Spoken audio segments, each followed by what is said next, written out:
आस्था, और आस्था बदली नहीं जाती औरंगजेब।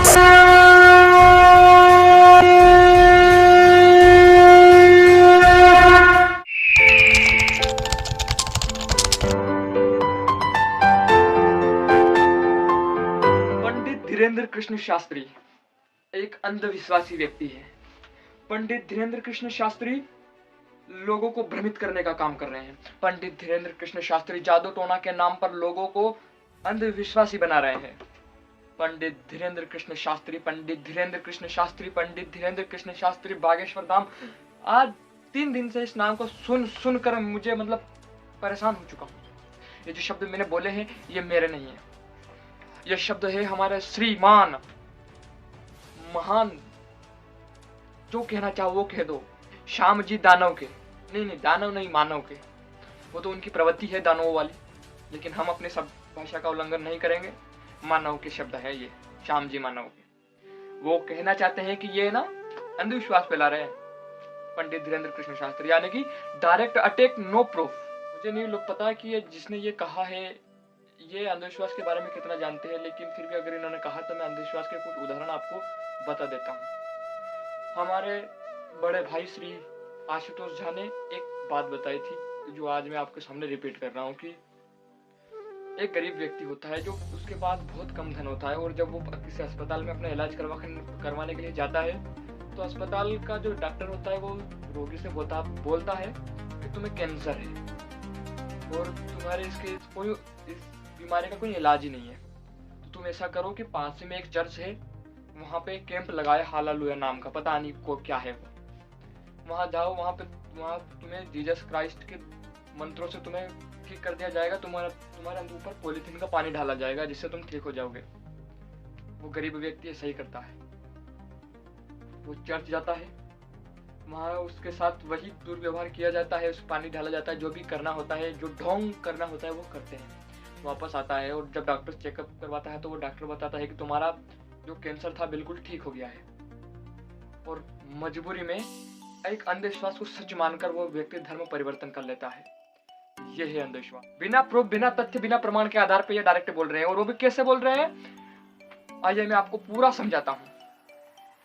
हुआ क्या कि रायपुर के अंदर पंडित धीरेन्द्र कृष्ण शास्त्री जो कि बागेश्वर धाम के पीठाधिकारी हैं, उनकी सभा हुई थी, उनका प्रवचन थे 7 दिन के, और 2 दिन उनकी प्रेत धाम था, लेकिन कुछ आवश्यक कार्य आ जाने के कारण उन्होंने वो 2 दिन रद्द कर दिए और 7 दिन के अंदर वो प्रेत वाला सिस्टम भी रख लिया और भागवत कथा भी कर दी।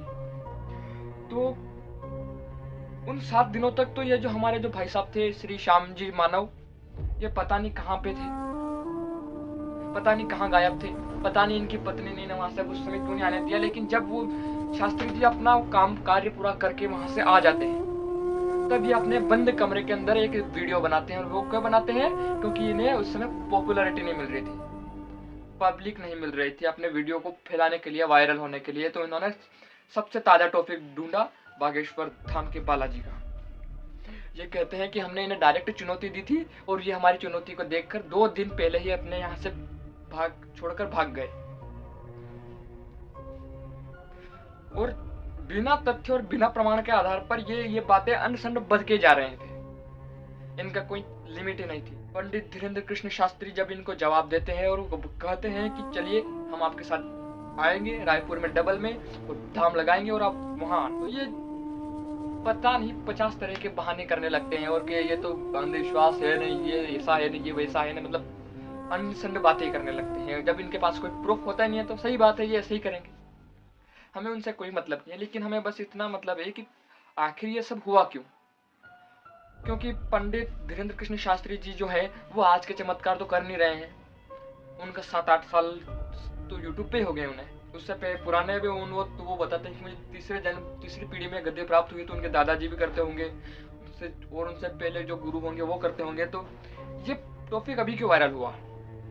ये इसलिए वायरल हुआ कि वो सनातन की बात करते हैं। सनातन के बाद जो भी करता है उसके साथ ऐसा ही होता है। वो बिल्कुल खत्म टॉपिक को उसे उठाकर उसे बदनाम करने की कोशिश की जाती है। जैसे कि उदाहरण के लिए अभी आप समझ लें श्री आसाराम जी, आज तक पुलिस, पब्लिक, सरकार किसी को ये प्रूफ नहीं मिला कि उन्होंने वास्तव में बलात्कार किया था या नहीं, लेकिन फिर भी सिर्फ कुछ बेढंगे बयानों के आधार पर उन्हें जेल में जेल में डाल के रखा हुआ है। ऐसा ही कुछ इनके साथ भी हुआ है। हमारे जो एक भाई है आशुतोष झा, उनका एक यूट्यूब चैनल इन्होंने इसी वजह से बैन करवा दिया क्योंकि वो सनातन की बात करते हैं। पंडित धीरेन्द्र कृष्ण शास्त्री ने भी ऐसा ही किया। कुछ 60 बड़े परिवार को धर्म में वापसी करवाई और 360 लोगों को भी धर्म में वापसी करवाई, यानी कि बड़े पैमाने पर धर्म परिवर्तन करवाया। और ये बात इन लोगों के बहुत पेट में अंदर तक दुखी, और कुछ नहीं था इन्हें, और कुछ दिक्कत ही नहीं है इन्हें, चाहे कुछ भी करे नहीं। क्यों? क्योंकि ये आज के चमत्कार तो हो नहीं रहे, तो बहुत पुराने हैं, तो ये अभी तक कहाँ सोए हुए थे सब। इन्हें उनसे कोई मतलब नहीं, इन्हें तो धर्म परिवर्तन से मतलब है कि इन्होंने इतने बड़े धर्म परिवर्तन कैसे कर। तो अब हम आपसे अंत में यही करना चाहेंगे कि आप बागेश्वर बालाजी के नाम पर सपोर्ट करें, उन्हें आश्वासन दें, और ये जो उठते हैं ऐसे फालतू के सवाल, इन पर ज्यादा ध्यान ना दें, क्योंकि जब हाथी बाहर से चलता है तो छोटे मोटे कुत्ते भौंकते रहते हैं, इनसे उन्हें कोई फर्क नहीं पड़ता। ये बात भी मेरी नहीं है, एक श्री धीरेन्द्र कृष्ण शास्त्री जी ने कहा है। तो बागेश्वर बालाजी का विरोध ना करें तो अच्छा है, उन्हें सपोर्ट करें, बस यही कहना चाहेंगे। जय सनातन। आपने मुझे बड़े धैर्य से, बड़े ध्यान पूर्वक सुना, आपका आभार। जय सनातन।